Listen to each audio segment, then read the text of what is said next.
Ili usipitwe na matukio mbalimbali na uwe wa kwanza kutazama video zetu, tafadhali bonyeza neno subscribe hapo chini ya video hii, kisha bonyeza alama ya kengele itakayotokea. Asante.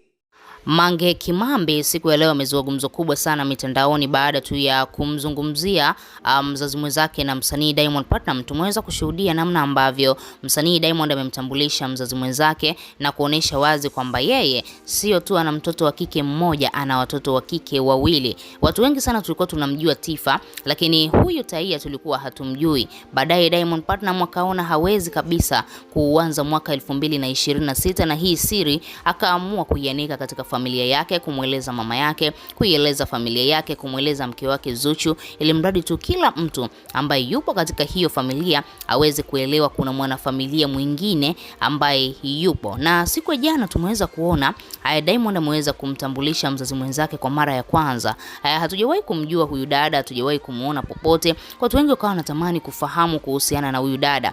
Ukimwangalia ni dada fulani ambaye ni mpole, ni mrembo, ukiangalia shepu lake unaweza kusema mashallah. Ni kwa nini Diamond aliamua kuachana naye? Diamond akaamua kuzaa naye, baadaye akamwacha. Mambo yalitokea mengi sana. Siku leo Mange Kimambi ameweza kufunguka na kueleza ni kitu gani ambacho kilipelekea mzazi mwenzake na Diamond wakaachana na Diamond, lakini pia ni sababu ipi ambayo imepelekea Diamond miaka yote hiyo hajamtambulisha mtoto, amekuja kumtambulisha mwaka huu 2026. Yote hayo Mange Kimambi ameweza kuyaanika leo kupitia Mange Kimambi app, akiwa anazungumza wazi kuhusiana na huyu mzazi mwenzake na msanii Diamond Platnumz. Kwanza kabisa Mange Kimambi amedai huyu dada ni raia wa huko Uganda, lakini pia kitu kingine amedai ni dada fulani hivi ambaye hapendi sana mitandao. Ukimwangalia ni mrembo, unaweza kujiuliza kwa nini huyu dada hapendi mitandao?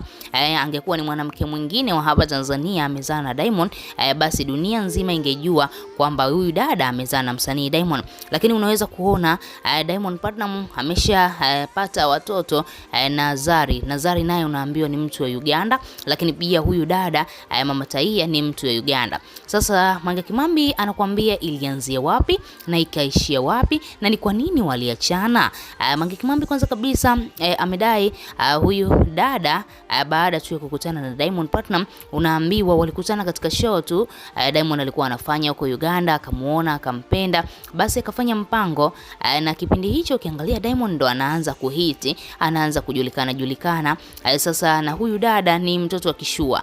Ni mtoto wa kishua, na baadaye Diamond alipotafuta mawasiliano yake, basi wakakutana. Ndo kama hivyo, utamkataa superstar mkubwa, utamkataa msanii kama hivi, msanii mkubwa kama Diamond Platnumz. Lakini kipindi hicho tunaweza kusema msanii Diamond sio kwamba alikuwa na maokoto. Diamond Platnumz alikuwa wa kawaida tu, lakini alikuwa na bahati tu ya kupendwa na wadada tofauti. Sasa Mange anakuambia baada ya kuanzisha mahusiano na yule dada, kwa muda mfupi tu yule mdada akawa amebeba ujauzito. Sasa Diamond hakuwa na malengo ya kuwa na yule dada au kumuoa au kuishi naye au kumtambulisha kwa wazazi wake. Yeye malengo yake ilikuwa tu ni kulala naye alafu baadaye waachane. Kama ambavyo tunafahamu wasanii wengi ambao wanafanya ziara zao za kikazi, wanaenda mikoa tofauti, wanaenda nchi tofauti. Unaweza kukuta msanii yuko hoteli, anaona mbona nimeboeka, hebu nimtafute mtoto mzuri ni enjoy naye. Ndicho kitu ambacho Diamond pia aliweza kukifanya. Lakini yule dada alionekana na mapenzi ya dhati sana kwa msanii Diamond Platnumz. Baadaye alipobeba ujauzito wa Diamond alimlazimisha sana atoe,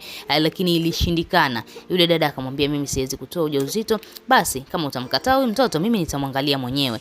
Msanii Diamond akamwambia poa. Baadaye kweli yule dada akajifungua mtoto wa kike. Diamond kumwangalia wamefanana sana. Diamond ikabidi afanye siri, kwa sababu ukiangalia kipindi hicho na yeye pia alikuwa anamfukuzia Zari the Boss Lady. Diamond Platnumz alikuwa wa moto sana. Baadaye kafanikiwa kumpata Zari, basi huyu dada ikabidi akae kwanza pembeni. Na Zari the Boss Lady hakufahamu kabisa kuhusiana na huyu dada na hajawahi kabisa kuambiwa na Diamond. Mambo yalienda hivyo, ikabaki tu siri ya mtu na mama yake, Diamond pamoja na Mama Dangote. Sasa Mange Kimambi anakuambia baadaye yule dada akawa anashangaa kwa nini Diamond ameweza kuishi na mwanamke mwingine alafu akaniacha mimi. Yani ameishi na Zari alafu akaniacha mimi. Mambo yakawa ni mengi sana. Diamond Platnumz akawa anamsahau, amtafuti, kwa sababu anaogopa tu Zari anaweza amfumanie. Zari anaweza afahamu hilo jambo alafu liije kuleta shida. Sasa yule dada akawa ameendelea na maisha yake kama kawaida, akaendelea kumlea mtoto wake kama kawaida. Diamond akipata muda basi ndio hivyo anaenda kuwaona, lakini anapopata muda basi anaamua kutulia tu. Sasa kitu kingine ambacho kilimkuta huyu dada mzazi mwenzake na Diamond, ilifikia hatua anashindwa kabisa kuendelea na maisha mengine kwa sababu tu anampenda Diamond. Yani akimuona katika TV hivi anaenjoy, anafurahi na Zari, roho inamuuma sana. Unaambia yule dada akaanza kunywa pombe, akaanza kuharibikiwa, familia yake ikawa inampigia Diamond, kwa nini umefanya hivi? Mambo kama hayo. Huyu dada aliteseka sana na penzi la Diamond, lakini baadaye aliamua kukubali hali yake, akasema yes, huyu mtu nimekuwa naye kwa muda mfupi, nimepata mtoto wake, basi tutalea tu mtoto. Akaamua kukubali tu moyoni mwake, na baadaye kweli huyu dada wakawa wanawasiliana na Diamond. Diamond anatuma matumizi ya mtoto kama hivyo. Lakini mwaka huu 2026 Diamond akaamua kumtambulisha, na Mange anakuambia huyu dada familia yao ni watu ambao wana pesa sana, na sio mtu ambaye anapendelea sana kuonekana katika mitandao hovyo hovyo. Wewe kama shabiki unalipi la kuzungumza? Tochia maoni yako, lakini pia usisahau kubonyeza maandishi mekundu yaliyoandikwa neno subscribe.